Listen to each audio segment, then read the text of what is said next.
What up? What's going on, man? How much? We're back for this is kind of technically episode two, but it's for us episode one because the first one was episode zero.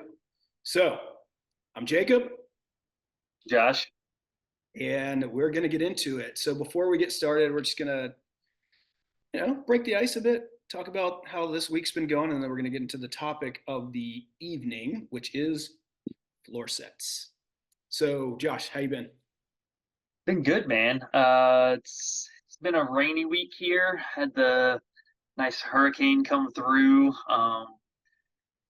But other than that, I mean, it's just been kind of rain all week long. The daughter was out of school today because of threat of hurricane, and all we had was like, I don't know, a little bit of rain. So got to spend the day with her. But yeah, other than that, everything else has been pretty easy going this week. Yourself, man?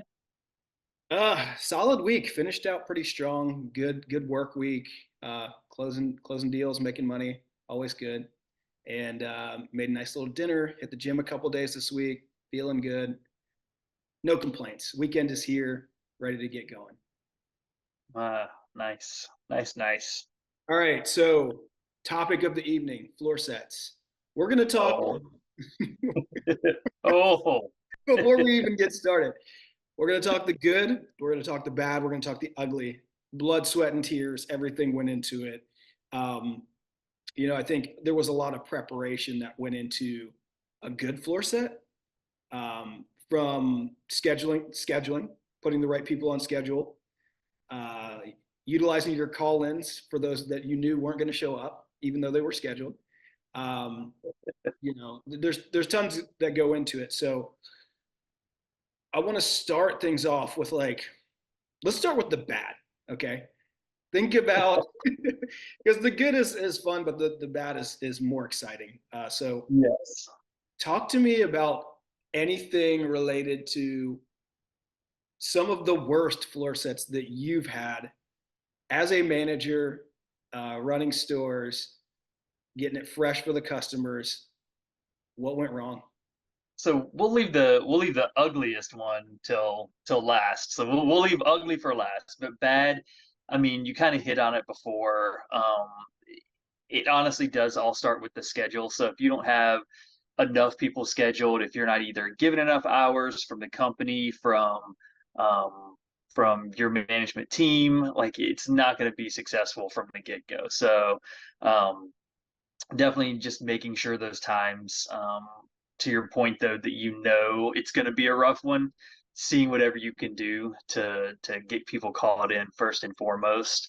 um, is key and is paramount to trying to resurrect into having somewhat of a good floor set. But I mean, bad ones, man. Like, I mean, I can remember there were quite a few, when I was a manager of my second in my second building, and almost for my entirety of being a manager there, I was the floor set specialist. I think there was maybe like a 3 month span where I was the like people manager. But other than that 3 month span, almost the entire rest of my time as being a manager there, I was like the floor set person. Um, Visuals, making sure the mannequins look crisp. yeah, Yeah. yeah. And I mean, honestly, I would say for good reason, because like that was always like my bread and butter. Like I love doing the visual stuff, even when I was just like a regular sales associate. Um, Dressing the mannequin was always my jam. Oh, Do Josh it in. in, like Stat. like just there we go, he's done, and that's about as long as it would take, honestly, sometimes. Um, but yeah, like so some of the bad ones were just not having the people. And I mean, sometimes it wasn't even people calling out; it was we just didn't have the staff in the building, and we didn't have the people with the availability. Um, I'll say most of the floor sets were done early morning, like you came in, I want to say like 5, 6 o'clock in the morning, and would start doing the floor sets then. Um, and it's hard to get college age kids up, to be there at like 6 in the morning, um, 5 in the morning, 7 in the morning. And a lot of times they would have, morning classes. So you just didn't have people with great availability. Um, so those would be the bad ones when you just didn't have the staff. Um, your product was there, but you didn't have the people to put it out. I'll say the one maybe good thing was a lot of times it was almost kind of like towards the end, I want to say they had like a step by step, like you take the product that's on table one or the front table, or the entry table, whatever you want to call it, and you move that product to this table. Yes. That product moves over here. We're taking the product that's in this wall out so that you can move the product that's on this table into that wall. So like it was almost a step by step process, and sometimes like it would just take a while to get all those steps done. No, totally agree. And the evolution of the floor set, I mean, like it was chaos in the beginning. It's like, Oh hey, yeah, go take this diagram, go over to that table and make it look exactly like this was basically what we, started with. And it got so organized. It's like bag up this many shirts here. And the stockroom was like very organized. You had trash bags full of things, boxes full of things. You hoped you got all the new product in because if you didn't, then you just had to kind of like MacGyver together a presentation. But hmm, yeah, you hit on a lot of things, man. Like the scheduling. I was going to ask about evening versus morning floor sets because from my experience, sometimes we had to do them the night before because we simply couldn't get people into the building yeah, in the mornings. Like it was a big challenge. So yeah, for me, we learned something every floor set, and we were able to kind of like you learn a little trick where you load up your arm with shirts and you slide them off onto the hangers, right? Like that was one of the things that yeah, I can't even tell you who taught me that trick. But like the prep, the steaming, all of that and getting it ready was vital to making the floor set crisp and make it work. So going back to where we were going to start is the worst. For me, technically my first building as a manager was Triangle Town Center. Now, Triangle Town Center was an interesting mall because it was out there. It's in Raleigh, kind of. I guess right, it's in Raleigh, but it's it's like technically Raleigh. It's just yeah, North Raleigh. it's north. It's on the edge. It's a weird spot to recruit. Um, it had all this glam and glitz in the beginning, and then people just kind of like slowly were like, I'll just go to Crabtree. I'll go to the streets at South Point, the luxury mall. Uh, Yeah, so for a lot of those reasons, it was very difficult for me to recruit not only people that could just work the hours, but also people that the store wanted me to have. So I remember one of my worst was at that mall, and I hired this young lady. She seemed to get it. I very quickly found out that she did not get it, and I mean life. She just didn't understand. So we had different fixtures throughout the stores. We had your tea stands, you had your wardrobers, you had closets, you had tables. Um, so I think 101 is like learn the hardware, learn what things are called. And so this young lady, I said, okay, here is a picture. Here is a wardrobe. I want you to make this wardrobe look exactly like this picture. Understand? Yeah. Okay, cool. I'm going to go walk around and check on others. I'll be back in about 10 minutes, maybe 5, just to see how things are going. So I leave, I'm doing my laps around the store. I think this bled into like, hey, store's open. We're still working on things and yeah. customers are around. So I'm checking on customers, checking on the register, and going back. So I finally get back around to this girl and I was like, hey, how's it going? And she's like, oh, good, good. It's good. It's like, okay. And I noticed that nothing had been done. Okay. Nothing had been hung, nothing had been prepped. And I said, okay, I'm taking one more lap and just see if she gets it. I continue to go around, shaking hands, slapping 5 with the associates. They're doing well. Make it back over to this young lady's area of work, And I said, "Excuse me, how's it going?" With the wardrober. And she looks at me, Josh, and I swear to you, she says, "Wardrober?" And I lost it. She didn't even know what I was talking about. Nothing had been done. And best believe, a few days after that, she was gone. Like even though I needed just bodies in the building, I could do it myself more quickly than dealing with that. Yeah, Unreal, unreal. yeah. I'll say like you talk about Triangle, because that's actually the first place I started off as a manager with them as well. And honestly, like I think I had probably some of the best floor sets in that store because it was a smaller store in comparison to trying or in comparison to South Point, in comparison to Crabtree.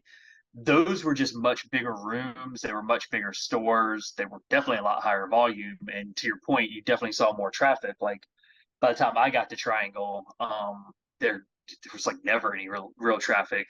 The rooms were smaller, but it still had like the same almost amount of fixtures. So like you still had three tables in your front room or four tables in the front room. You just didn't have the move around space in there. Um, but I think by the time I got there, maybe you had whipped everybody into shape or something. Because I feel like Figured it out. yeah, I feel like there we had like pretty solid floor sets. So yeah, I think there I actually had pretty decent ones. Where I struggled was when I went to South Point. That's where I was talking about. Like we would have struggles getting people in there in the morning time. It would be kind of hard to find the staff that we needed, and for some reason we never switched up. I don't think there to doing evening ones. I don't recall. I think we always did morning ones there at that location, Yeah. and somehow made it work. That location also had a whole room um, that had been like shut down. So if you remember that one, they Yeah. had it had it basically had like six rooms, not including the main room that had the registers and had the fitting room to it. And one of those main rooms had been like kind of shut down just because we definitely didn't need the space. We weren't busy enough, didn't have the traffic, things like that. And so like you could utilize that room for like prep, to your point, you could have like, your table one, all the shirts that were going to go in there in a box waiting in that room. So it wasn't in your stock room. So, um, Oh, I absolutely remember the room shut off because like I was in charge. One day, Elizabeth walks in and she goes, "Hey, we need to get everything out of this room. We're shutting it down. It will basically become storage and a prep room." I was like, "Huh?" She said, "Yeah, we got to do this." And so we had been, gosh, or no, reverse it. The opposite happened. So we shut it down. We used it for prep, and it was a great room. But I almost forgot about that. You're censoring things, making sure everything has sensors on it. You're setting it up, prepping. That room was awesome. Well, traffic picked up, and we had to reopen that room at one point in time. So Elizabeth approaches me, and she goes, "Hey, in 2 weeks, this is going to be shoppable again." I was like, "Huh?" She's like, "Yeah." Okay. So we had like old packaging in there. We had forms slash mannequins in there. We had size stickers in there, everything you can name. And every day for the next 2 weeks, I was going, and I feel so bad about this right now, but like I was going to the dumpsters and just like firing off boxes of old packaging that we didn't use anymore. yeah, Like old shopping bags, old gift boxes, all kinds of stuff, and just chucking it in the garbage. There were hangers, there were extra spare hangers, and I'm like, "You get a box of hangers, you get a box." Like we could just give out the hangers to the kids, and they loved it. Um, but yeah, man, I which forgot prep room. which location was that at? Did you open the room back up? Triangle Town Center. That was at Triangle. I think so. Yeah, because now that I'm thinking about it, like some of the stores shut down for a while, but it could have been Crabtree. because That I makes more sense. That makes more sense because because Crabtree, remember it went through like through our tenure there, it went through a couple different like looks and feel yeah. because when they shut down the kids store that was next to the adult store and they wanted to put the Hollister there and they had to move the wall in men's over by like Oh, feet. yeah. So you talk about like we talk about a floor set and talk about that. I don't even think I was a manager then. We may have still been sales associates I when they was did that. definitely I was a manager when the wall move happened because like I had to be there for construction people checking in. I remember that. I don't think you quite were there yet. Maybe not. Maybe not. You're still like on your like I'm the visual wizard. Josh is gonna come in and like is he on the schedule? Don't worry about it. We'll get him in when we need to. And Yeah. yeah, so But but you talk about doing floor sets in there. Like they moved and made a makeshift wall, probably what I would say 5 feet in from what the original wall was. But when they put up that wall, they didn't put up like anything to be able to put things in that wall. But you still got the same product that you should be showing in a wall, and then where are you showcasing that stuff at? So, but this not only did they do that, so at the very back of the store, um, there was that whole second cash wrap that was back there yeah, in that whole second room that they completely like shut down. And I think they used it for like the stock room. That ended up being the stock room for the Hollister once it was built. Um, yeah, I think, right? yeah. Yeah. But like they shut that whole thing down. It became part of like the new fitting rooms. Like that store, they did a ton of construction in that store because they even had to go and wall off the fitting rooms that were across from the main cash wrap. They like walled those off and then moved uh, the main fitting rooms to like right next to the register. So Yeah. Okay, so now I'm going to shift gears. I'm going to, first of all, we talked about some of the bad, but some of the good is like you're in there at 5, 6 in the morning. We're going to talk about like coffee runs, bringing in donuts, bringing in treats. Like, I feel like there were some times where they kind of gave us money to be like, hey, feed, feed the staff and go. And like, I don't know like what the, parameters were in order to get that to happen. But I do remember like several people being like, "Hey, you want pizza or you want donuts?" I'm like, "Dude, I don't have. I work here. I'm making $5.15 an hour, 5.25. Maybe yeah, made my way up to 6.35 after after a few big raises. But yeah, man, that's what motivated me too. Is like, look, if we're doing the AM floor set, one thing that sticks out in my mind is number one, there's no customers. Number two, we're not subjected to the mostly awful but sometimes decent music. We could listen hmm to whatever we wanted to. Um, Sometimes that was a hit or a miss depending on which manager was working, especially in my part-time days. yeah, Um, Otherwise, I dictated. I was like, nope, veto. We're not listening to that. But yeah, man, that's another thing that I think about. Like, just like, hey guys, and even like as a manager, when I was making the big bucks, more than 5.25, I would just shut the floor set down for a minute, like, all right, hey, everybody stop. We're going to Starbucks. Coffee on me. Let's go. Now, granted, that did not happen too many times on my manager's salary, but you know, there was those kids, and I say kids, but because they were, they and we were were, working, yeah, and we were, yeah, uh, but they worked so hard for so little money, and they had so much passion.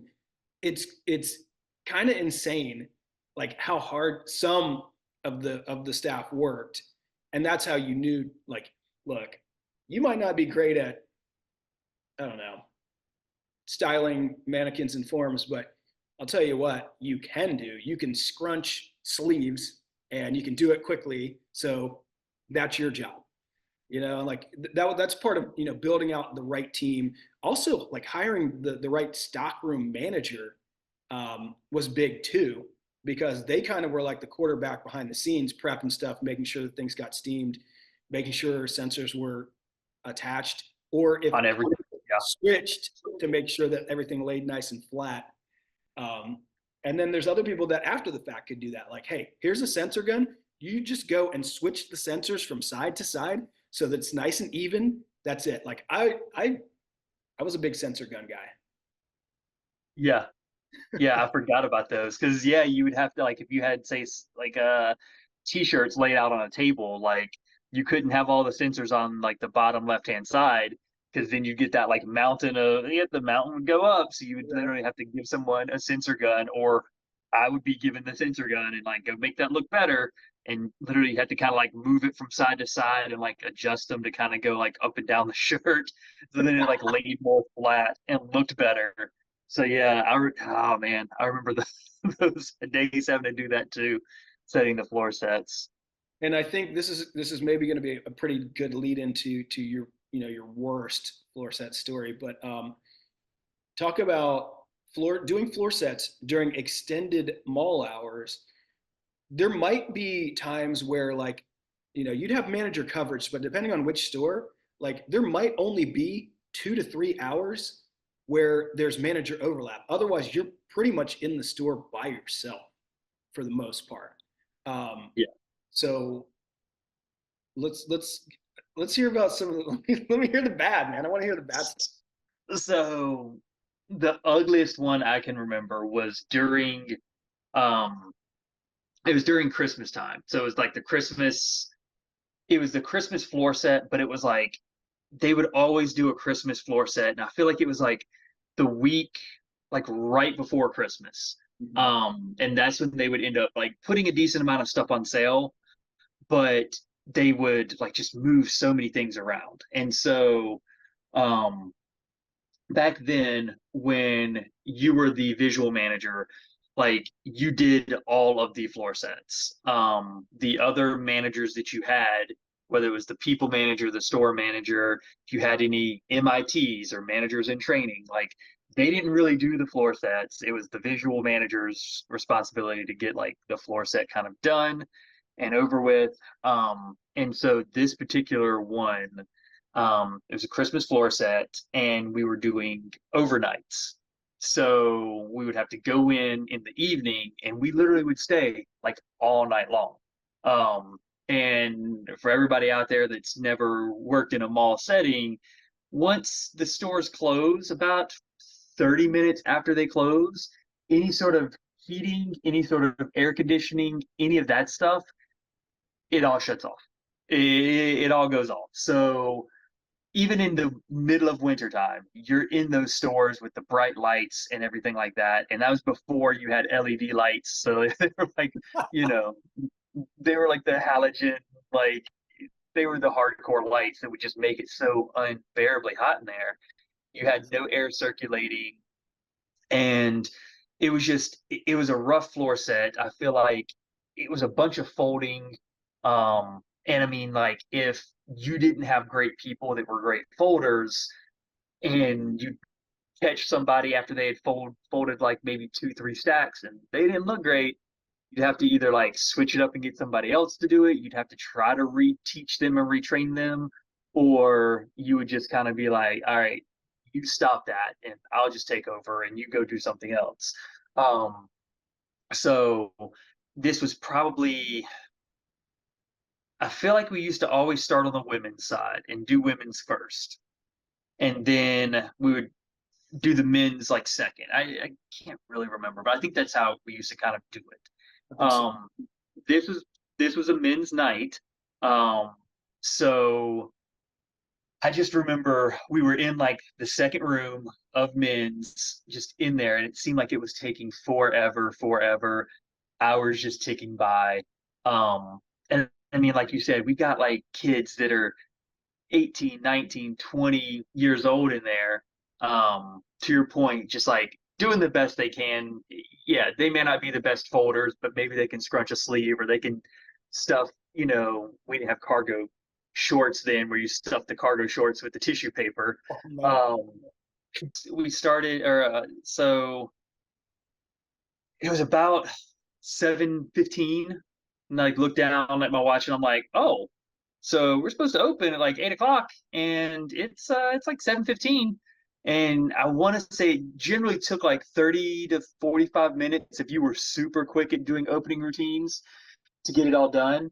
Um, so I had to like switch train of thoughts and had to switch from doing the floor set and trying to get it like complete, even though it had been a disaster all night long, to now I've got to open the store or at least start to get the store open and maybe the manager will come in.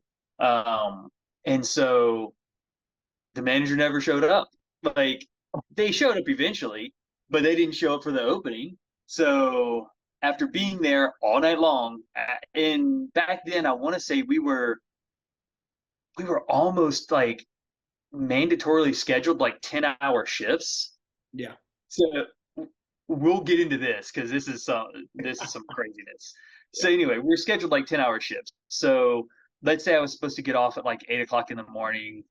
So I think I'd start at like 10 o'clock at night. That's your 10-hour shift.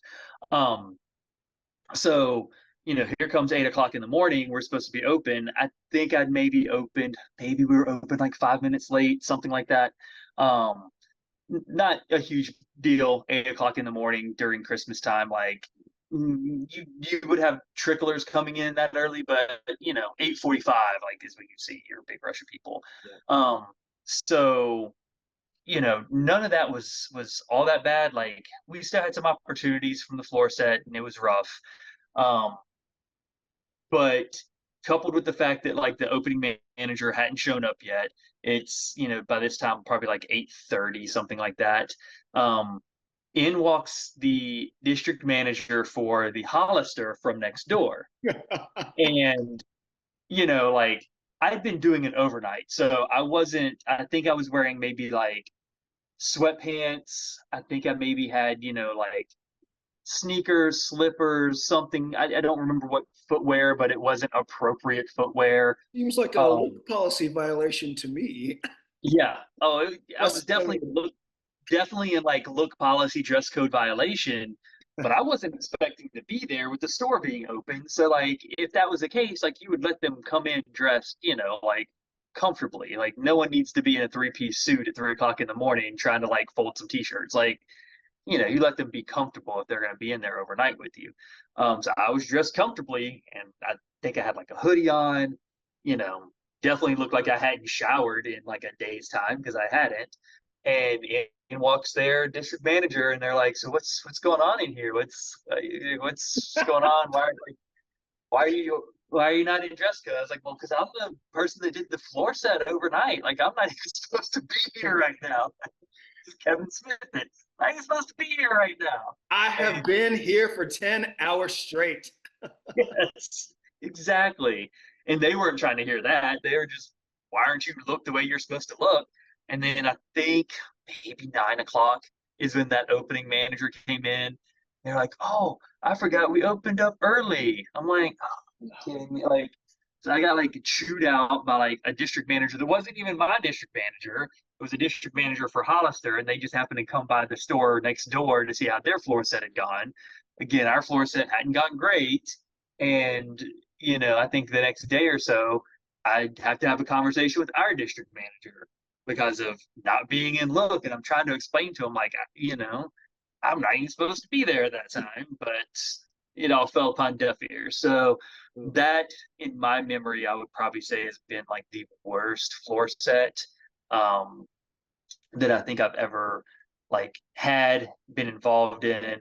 Um, I've had some, not with that company, but with a different company, had some bad store walks and store visits, Mm. um, which are totally different. That could maybe be a whole separate topic um, for us. But yeah, that's the ugly. I'd say that's the ugly of my floor set experience. How about you, man?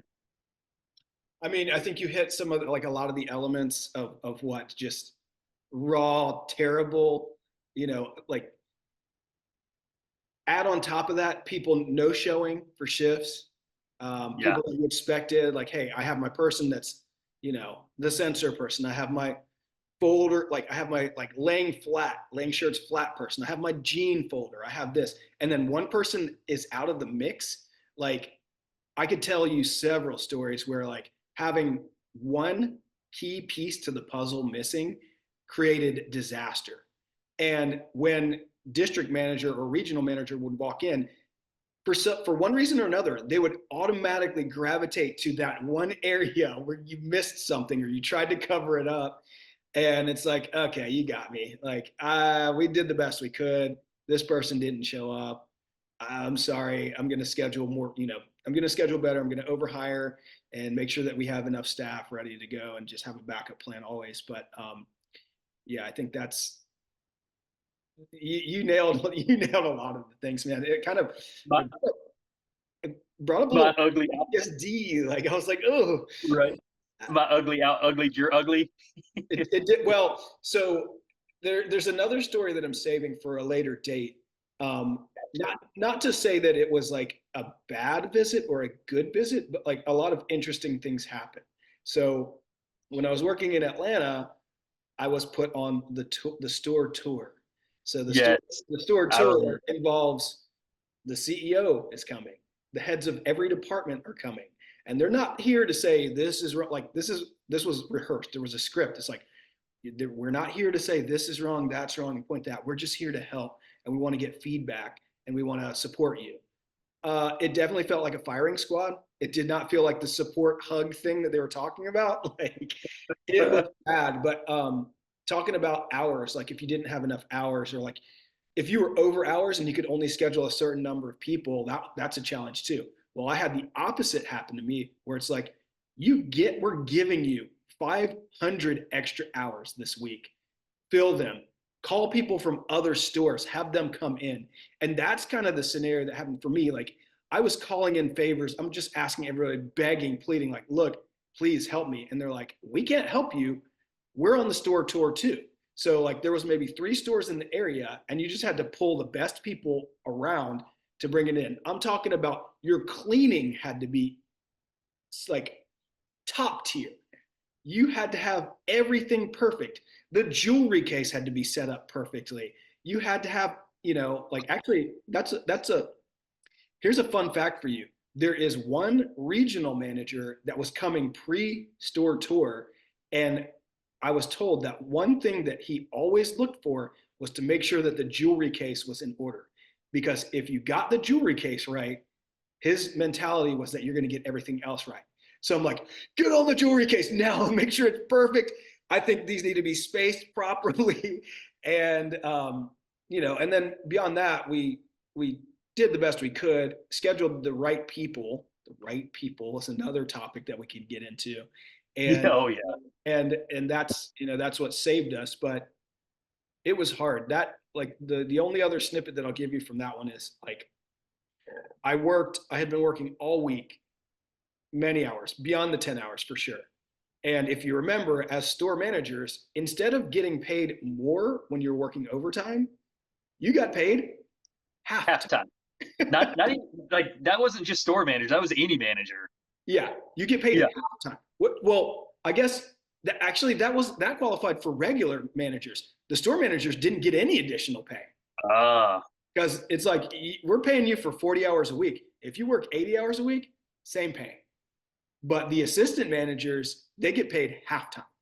So Yeah. it's like, hey, Lindsay, Ike, Megan, you want to come in? They're like, heck no, I'm not making any money. And I'm like, Yeah. you are making some money. I'm not making any money. Anybody. Yeah. So like, I need you to come in here. Um, but yeah, I worked a lot of hours, definitely pushing 80. So double what I was getting paid for. And the day before the tour, I worked till about 5 in the morning. And I just looked around and I was like, you know what? This is as good as it's going to get. And I drove to Waffle House, and I just had one of the best breakfasts by myself. I went to my apartment and showered, and then went back to the store. I didn't even shave. I didn't shave at my house. Went back to the store, got my trusty store razor, shaved up everything, cleaned up, had my crisp outfit ready to go, and then it was off again. Cleaning, getting things ready. And that's the other thing. Like beyond floor set duties, you had to do all of the other things, especially if you didn't have that opening manager. So you had to make sure the store was clean. You had to open the registers and count them. You had to do like a whole checklist of items. You had to prepare the daily sheet of numbers and, fitting room duty and all these other things. And it's just like, it was so overwhelming. And all of that to say, like, I'm no longer in the world of retail. I somehow managed to escape. I had to leave the country in order to do so. But what I will say, It's like a and witness protection program. Leave the country. I'm talking to you, America. Store managers and people that worked in retail are built differently. They can do so many things because they are operations. They are running multi-million-dollar stores. They are recruiting. They are delivering, one-on-ones and yearly reviews and so many things. So like, this isn't the topic for tonight, but I think it's a good time to tell everybody that like hire people from retail. They know what they're doing. They are hard workers. They have been burnt out oftentimes in that world, but you put them in another world, they are fired up, buddy. Let me tell you. Am I Preach, wrong? preach. No, you're not. You're not wrong. Yeah. You're not wrong. So, how about I mean, I have a somewhat good. It's not even like a story that I was. I mean, I was like semi involved in it, and there's only one reason it was good for me. Probably wasn't good for anybody else. But do you have any good stories about floor sets? Yes. All right. So I had left Triangle Town Center. I got promoted to Crabtree. And that was like my goal. I wanted to get to Crabtree. It's a big store, bigger dollars, a higher profile. So I got there and was doing well. It's like, first of all, so like the manager and training program was supposed to be 90 days. I finished it in 29 because I worked at the store since 3 Yeah, years. So like yeah, I knew all the things that you were supposed to be taught during the manager and training program. So I finished it in 29 days. Get moving through, get promoted. I think 6 months in from Triangle, and then I moved to Crabtree. They didn't want me at Crabtree initially because all my friends and buddies were there, and they thought that they weren't going to respect me as a manager. this guy. Yeah, That's what I was told. But I mean, honestly, like, I gave you like a harder time and I put like higher expectations on you. I mean, sure, I probably let a couple things slide. Um, time and attendance. we had gift card wars and things, and oh yeah, and yeah, you definitely didn't show up on time. That's for sure. But I don't ever recall writing you up for that. It's like, all right, get in here, Yeah, get, get the store looking pretty, and we'll just pretend it didn't happen. Um, right. so anyway, I get to Crabtree and I'm in position for a couple months. There's a big visit coming up. This is right at the time where I had like the dreads were getting kind of crazy. So I had, okay, this is what I look like now. I had crazy dreads at one point in time, the dreadlocks. And one of the DMs, Elizabeth, was like, you need to cut your hair. And I was like, cut my hair. How dare you? That was like telling Samson to cut his hair. That's my strength. That's my power. And I was like, yeah, like, and then I looked in the mirror and like one side had started to grow a little longer. I was looking like a poodle. It was weird. The locks were not locking anymore. And I was like, maybe she's right. So I went to the barbershop and I was like, take it down. Well, in conjunction with that, I also had a floor set. Um, Regional managers coming in, Meredith actually, uh, who I was great. She was awesome, and just had a good team in place. I think we had gotten to the point where we're taking the floor set pages, taping them to fixtures, taping them to closets. Hey, you're on this one. You're on this one. You're folding everything because it's like a work of art. Like if I could replicate this one person, like there's a couple, like every store had like that key folder where I would get into folding competitions with. And like that was like another like a technique that I had. It's like, look, let's have a fold off, me and you, right now. One stack, and we'll get several people to judge. And that was the way that I got them competitive about it.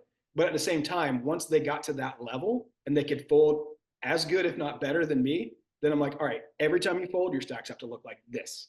And so that's one of the lessons I learned. But like this was like pretty far in, had a good squad, everything went smooth. I can't remember, all of the details, but I remember walking the store.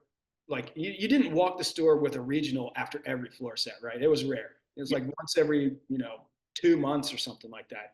Your DM's going to walk through the set with you and say, hey, look, this could be a little more crisp, or, like I would have changed this and flipped it around, or whatever the case may be. But I walked through the set and I remember Meredith looking back at me and being like, good job, looks good, which is rare. Like they always found things that were wrong, but she said, good job. And then a few days later, I got promoted and I moved down to Atlanta and started running stores there. So hard work pays off. It definitely thickened my skin, keeping my cool with customers, with employees, with managers. Like it was definitely a family environment, right? And sometimes you get mad at family, and but that's why you go to the stock room. I'm like, look, I kind of, another policy I had later on in my career was, you can be mad, you can be upset, and to a certain point. Once it breaks a certain point, I'm sending you home. But if you're going to be mad, go in the stock room, have your pity party, throw a tantrum in the stock room. So there was a lot, a lot that was witnessed in the stock. So not only is this behind the scenes, but like the stock room was truly like where a lot of stuff went down. How about you? Good Break, one. Good one for you. breaking hangers, Breaking. throwing chains. Oh yeah. Yeah. Those hangers, the shirt hangers would break nice because they already had the seam in the middle. Ooh, So all you had to do was just kind of whip it a little bit and yeah. it just snap and it would make you feel better. I love a good hanger break. Yeah. We've all Yeah. done it. What Oh no. so for you, any specific moments or key things that, went into, even up until today, like floor sets, like what's the recipe, the secret sauce, or what's been some highlights? Um, I mean, so I'll go high level and then I'll tell the little story about like one of my favorite ones that I was not even involved in. Um, but uh, but yeah, so I mean, the prep work is key and is paramount. If you can go ahead and move things beforehand, before you even start the floor set, if you can just get things to where they're supposed to land and supposed to be, and then pretty them up once they're there. A lot of times that's key. Getting the product in beforehand. So if you've got a floor set and it's supposed to start on Monday and you don't get your product in until Friday and you get 400 boxes in on that Friday, how are you going to get all those boxes and all that product out? So for shipping purposes, shipping people, like logistics wise, like getting the stores the product a little bit earlier and having them sit on it and hold it in the back instead of having them like get it 2 days before it's supposed to go out on the floor and then you expect them to process it, like that's not going to happen. Um so just being super prepared and like you said, having the right people do it. Also having those like task oriented people, those task driven people that um maybe they aren't the greatest at customer service, maybe they're not the greatest at like saying hi to all the customers when they walk in or greeting them, but that they're going to push that product out onto the floor and make it look how it's supposed to look according to the pages. Like sometimes you need those people too. I'll say hi to every single customer that comes in the store. I'll hire people that'll say hi to every single customer that comes in the store, but you also need to hire those people that are literally just going to get the job done as quickly as possible and efficiently as possible. So you're not there until 8 o'clock in the morning and getting bitched at by a district manager that's not even your district manager. Absolutely. Absolutely. Yeah. Um, but I'll say like one of my it's a fond memory. It revolves around a floor set. So this is back in the day. I don't know if if this may have been after you had moved to Atlanta. It probably was after you had moved to Atlanta, but it was an overnight floor set, or maybe not overnight, but it was an evening, nighttime floor set. They're there till midnight, 1, 2 o'clock in the morning. And if we did them at night, because now that I recall, like I do remember doing some at Crabtree, where we would do them in the evenings, get out, midnight, maybe 1, maybe 2. And I would walk out with like the Hollister manager. Her and I, like we'd all, and the teams and everything like that, we'd all walk out. So I remember doing nighttime ones there. But this specific nighttime one, um, the the manager was Justin. Um, Films. Just kidding. they had the Impact team, with TB, Mr. Tony. Yeah. He was there, and it had been a night that me and our buddy Tad, we had been out on the town, and we were busy texting, I think, Justin, and they were still there at the store. So we were like, let's swing by the store and see what's going on. So we like walk into the store through the back door and just like go in and like, what's going on, everybody? And he's like, what are y'all doing? Y'all need to leave. He's like, you can't, what are you, you're not clock, if you're gonna clock in and do some work, then do that. But if not, like, get They out of did here, not guys. want that. They did Did not not want want that. that. Did not want that.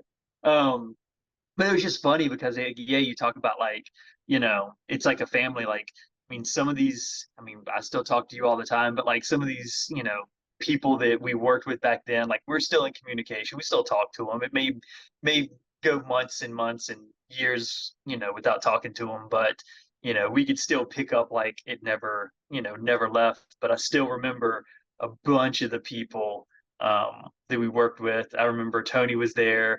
I think that God, I can't remember who else was there. The twin girls that we had at one point that had worked with us, I don't remember their names. Um, Yes. but like they were there working that night as well. Um, so yeah, it was just a funny night. So had nothing to do with me. It was just a floor set that was happening, but I just happened to stumble in there, maybe quite literally stumble in there and see what was going on, and then left. Yeah, that's funny. Two other things is the last things that I have, and then if you want to put a bow on it, we can do that. But number one, when I first, these are both related to when I first started. When I first started and I was part time, one of my first shifts was a Sunday shift from 6 p.m. to 12 midnight, and I was like, this is weird. I don't feel like the store's open, and that's when we were doing floor sets then. Or it wasn't Yeah, even necessarily that. It was just like the perfect close. So like every hanger had to be 2 fingers spaced all the way out. And everything had to be perfect. All the denim walls had to be folded perfectly and so forth. So like there's that aspect of it. But shortly after that, anybody that has not worked in retail or like grew up under a rock, we use boards. We use these boards that look like cutting boards, thin cutting boards to fold the shirts. yep, And I remember one of my first shifts, I was handed a board and I was told, fold all of these sweaters. And these sweaters had long sleeves and it took a while and the stacks were high. And I was like, man, this is a lot. Like this is a lot. It took me, I want to like I had a 6 hour shift and it took me 5 hours to fold one table worth of sweaters. Well, the manager that told me to do that was walking around, didn't check back in with me, and right before my shift ended, they were like, oh, you had the board going like this. It's supposed to be like this. I folded for 5 hours a table with the board the wrong way. And she's like, start over. oh god, So I ended up refolding that entire table. I went beyond my shift. I probably, at that time, before I knew better, clocked out and just worked off the clock. Super illegal. yeah, I wasn't just doing, maybe that was just a happy customer. But yeah, I finished that table so that I didn't eat up all the store hours for the week. And best believe from that moment forward, I made sure to understand exactly how things were to be folded. I think there wasn't a lot of direction on the guidelines. And then through evolution, it was like, use this, eventually, yeah. turn it this way. And like, who knows? Maybe I was part of the reason that the evolution took place. But yeah, it was, my back hurt, my feet hurt. I was so mad. They looked good. I actually did a good job. And before starting in the world of retail, I was the worst folder, period. I didn't fold my clothes at home. I threw everything in a drawer or hung it up. And yeah, it hurt, man. It I can still see in your eyes the pain. yeah, it It's was been 20 plus years ago. painful. All right, cool. Final thoughts from you. Anything? Um, I mean, we didn't say it at the front, so we'll say it here at the back end. It seems to be like our MO. Um, So I think the reason why we started off talking about floor sets is because that's what the customer sees. I mean, when they walk in to any store whatsoever, and I mean, me working in retail for so long, like I can be judgmental when I walk into a store and I'm like, I don't look good. But then I think, the past few years, I understand why it may not look good, because it's hard to staff stores out there, especially depending on pay rate. You know, we talked about call outs, we talked about things like that. But this day and age, I mean, we'll probably talk about this when we actually get into the hiring speak and when we talk about that episode. Um, but that's what the customer sees when they walk into any store. um One of the last companies I was with, um they were super instrumental, and a lot of their windows and what they would put into their windows, like, would drive customers into the store. And I mean, windows could be a whole separate story too. Um but people people see those things. Like, we may not think about it maybe in the moment, but that's what customers notice. And I mean, if you have a good looking store, a lot of times your customers are more inclined to come in. They want to shop more. If it looks good, if it looks like we take care of the product that's in there, then, you know, they're going to want to take care of it. They're going to want to shop it better. They're going to want to buy that stuff, as opposed to if you've got a store with everything's on the floor. They don't want to shop stuff on a floor. They want to shop stuff in a pile on a table.